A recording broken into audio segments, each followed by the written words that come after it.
Alright, so,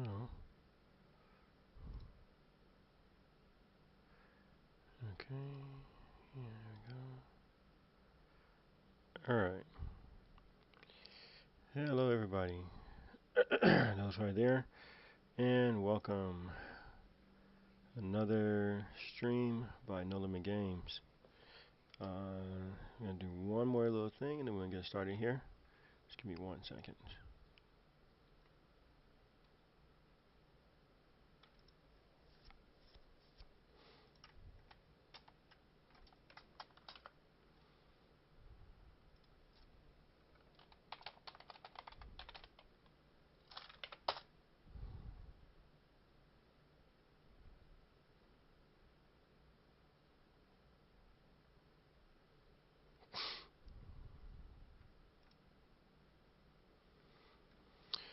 Okay.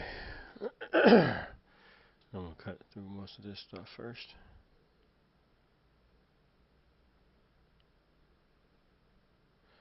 Alright, so if anybody who's on right now, welcome over to our stream for No Limit Games. And we're going to be going into looking at Tabletop Simulator for Battle of Souls. So yesterday we did a stream and we looked at, actually did a ran a demo on uh, Tabletopia for Battle of Souls. Today we are going to do a demo for Battle of Souls on Tabletop Simulator, which is found on Steam.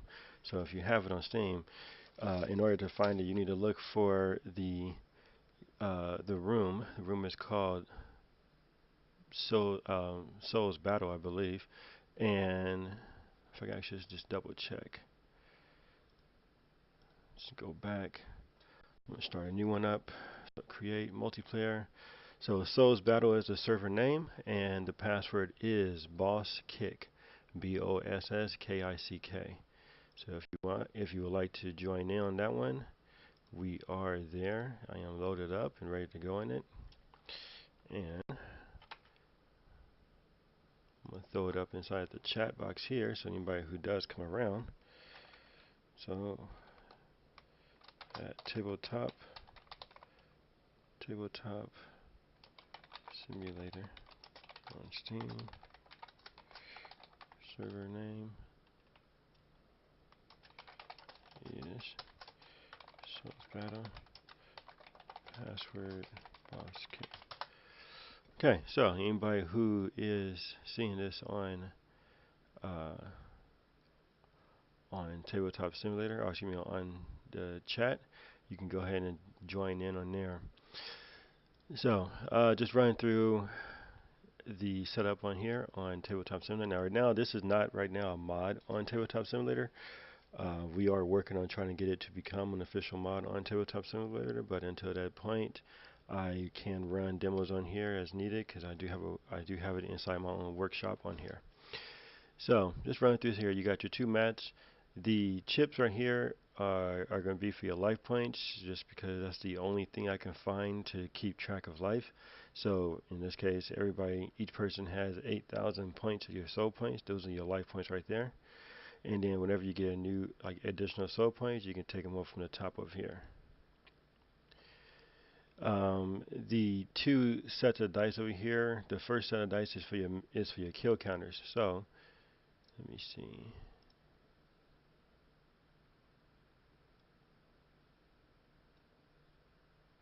So let's just say we have this fighter right here. This fighter kills another fighter in combat. So it kills another fighter in combat. Then what we're going to do is grab a counter, put it on it, and it now has one kill counter. And then of course it goes into rest position afterwards, after it's done.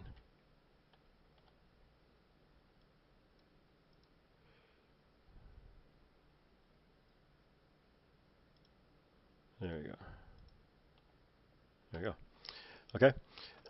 So that's what the kill counters are for. The other dice are for other specific things. I basically refer to them as miscellaneous. Why can't I get that on there now? As miscellaneous counters. So there are some cards that would have you put a counter on it.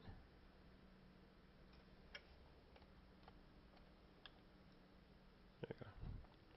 Such as your there is a, what do you call it, a battlefield card, for example, that actually has you put a death counter on a card if you bring it back from the graveyard. So that's what we get the other dice for, is any other counters that are not for kill counters, and these are here for your kill counters. And it should be enough. There's about 6 dice in here. I don't ever foresee having more than 6 fighters on the field that have counters on them or require counters, so there should be plenty of space right there for it. Okay, just check my chat real quick.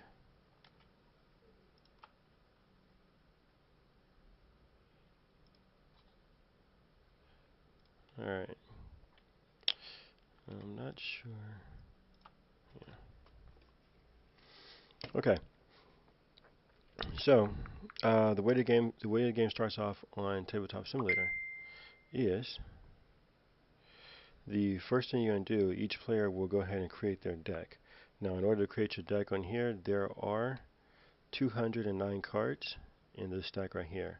If you right click on it and go to search, it'll give you it'll show you all the cards that you have there. You put your mouse over it, just kind of hover there for a little bit, and then it pops up the card a little bit so you can actually see better what it actually says. So you would go from here and you'll choose 200, or choose about 40 cards from these piles to make your deck. Some of them, actually, these cards will contain both samurai and Viking cards inside of it. So you can make yourself an all Viking deck, you can make yourself an all samurai deck. It's completely up to you.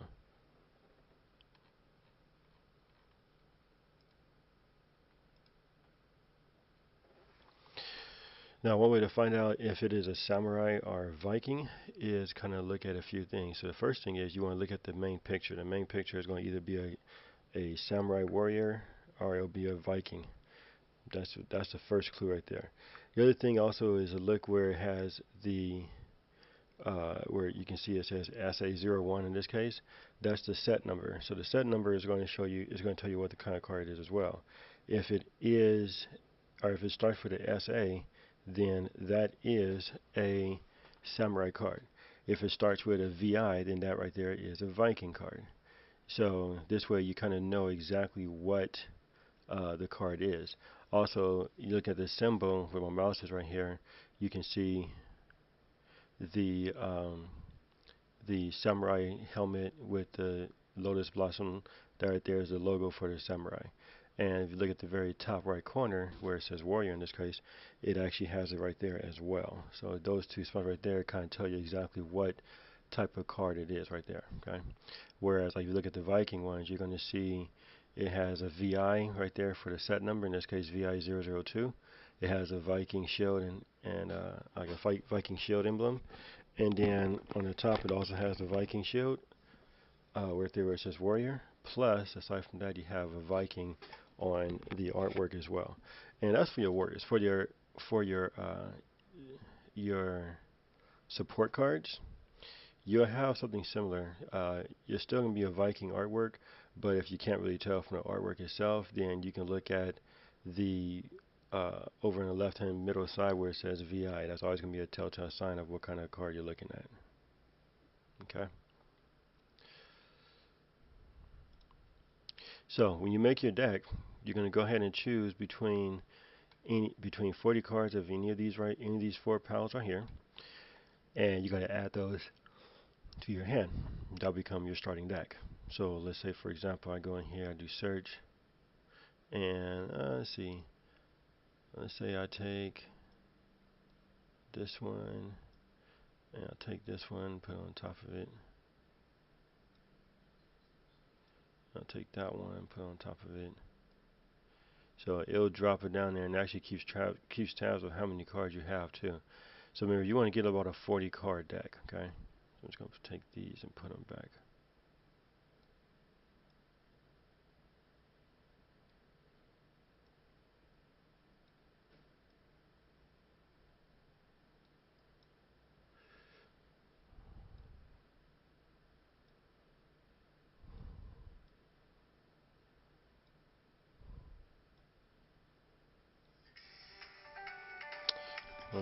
Somebody's giving me a call. Give me a second.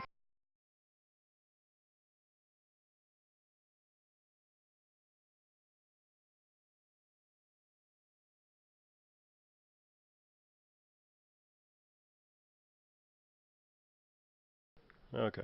Anyway. Alright, so you have your cards right there. And yeah, that's about it. So, how to play the game. There are 7 types of cards inside the game. So I'm going to grab 7 cards out of here. So that way we can see what they are.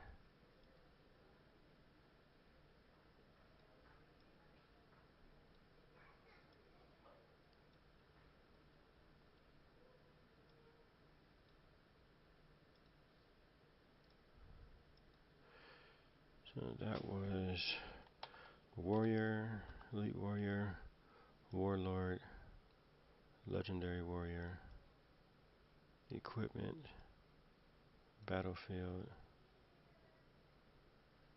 and Tactic.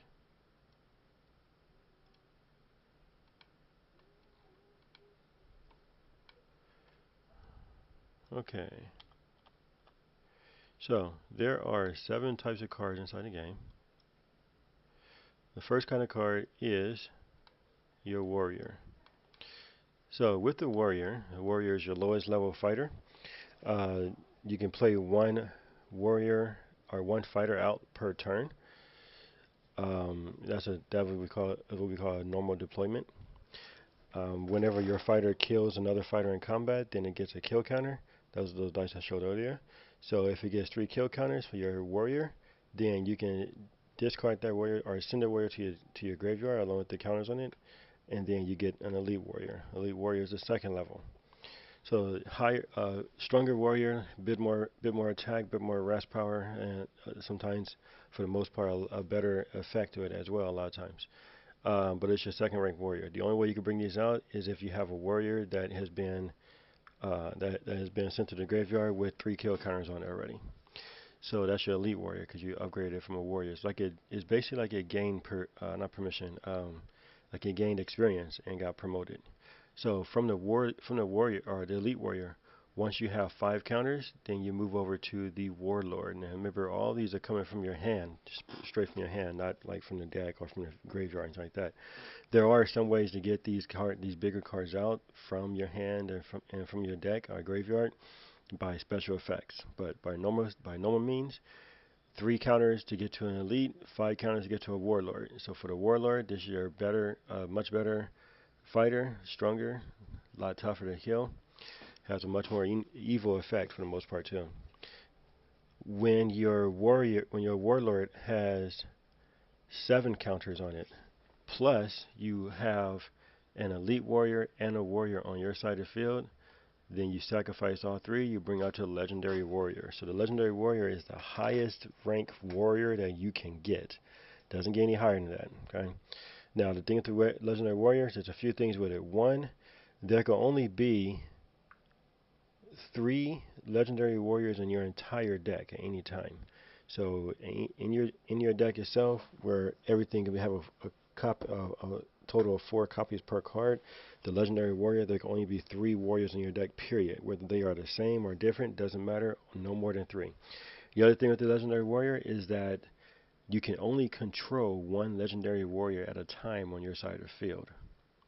So if you somehow are able to steal your opponent's legendary warrior and you already have one in play, then either you kill the one that you stole or you kill yours. So one or the other, one of them will have to die. Next card is your equipment card. This is the beginning of your support cards.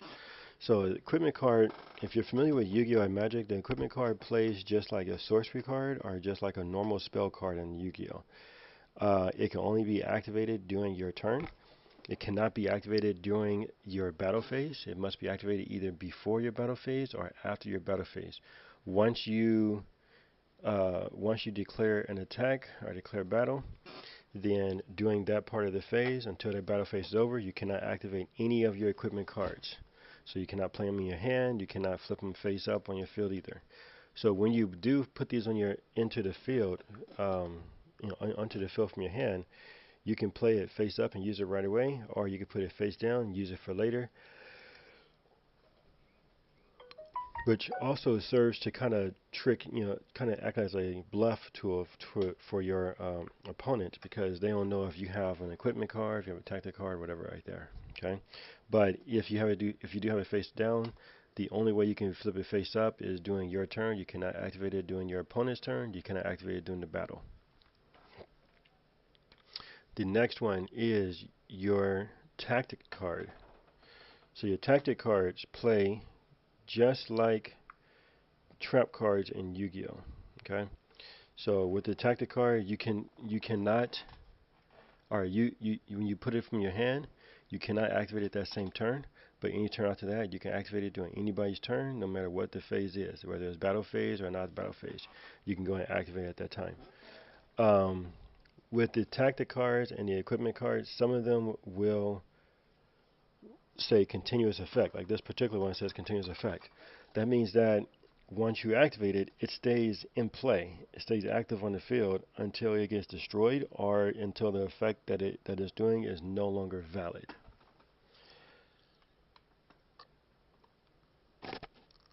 The last card is in the support lineup is your battlefield card.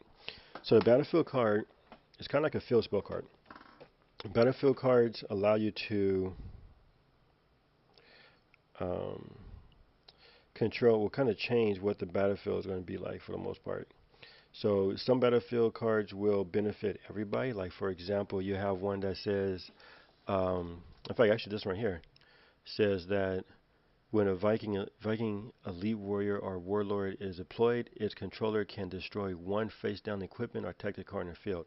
So if both you and your opponent are playing Vikings, then both of you will get to use that effect whenever you put down an elite warrior or a warlord. Now there are some other ones that have like a cost to them, and anything that has a cost to it, the only person who used that effect for the cost is the person who owns that card, and they can only do it once per turn for the most part, okay, unless the card says so.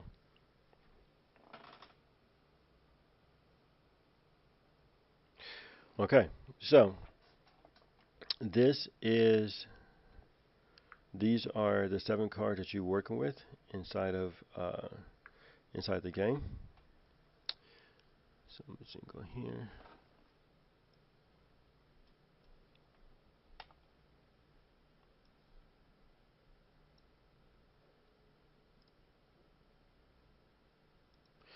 Okay. Uh-oh. Sorry here. Trying to log in. All right. So now, would love to be able to have somebody come on and play, but I don't have anybody who can play us. So what I'm gonna do is I'm just gonna kind of take uh, a quick. Let me see.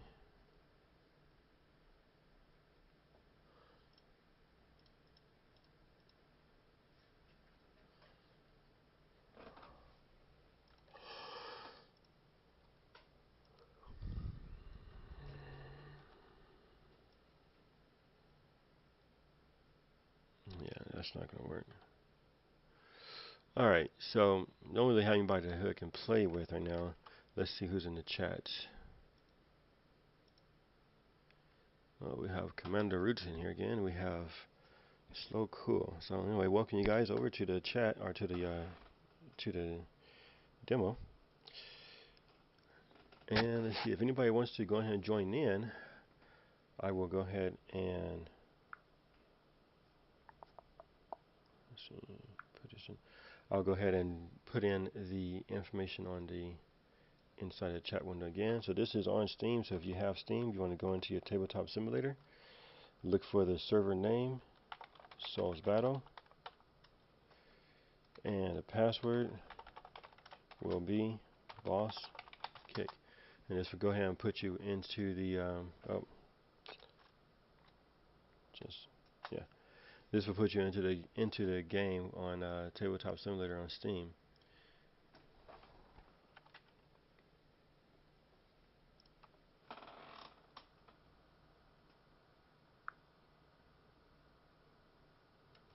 Okay.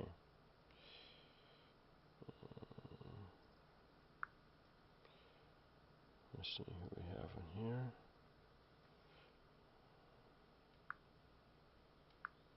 All right.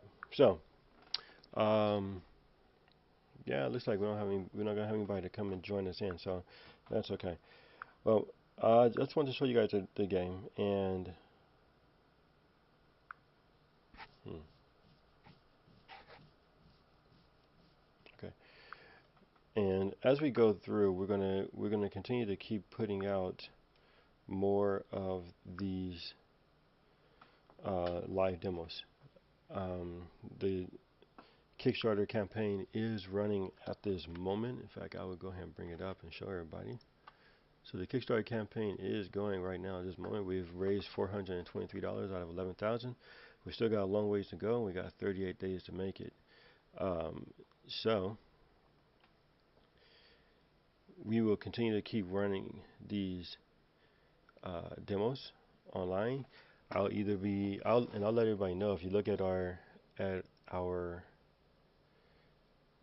information on social media, you'll be able to tell when we're going to put out another post because I put it on there. If you're not sure, you can go ahead and follow us on Instagram. It is Games 2015. Oh, actually, no. I think it's NL Games 15, I believe. Just double check. I keep forgetting. Instagram. Yeah, No Limits 15. That's what it was. So on Instagram, you can find us at No Limits 15. On Facebook, look for Boss TCG.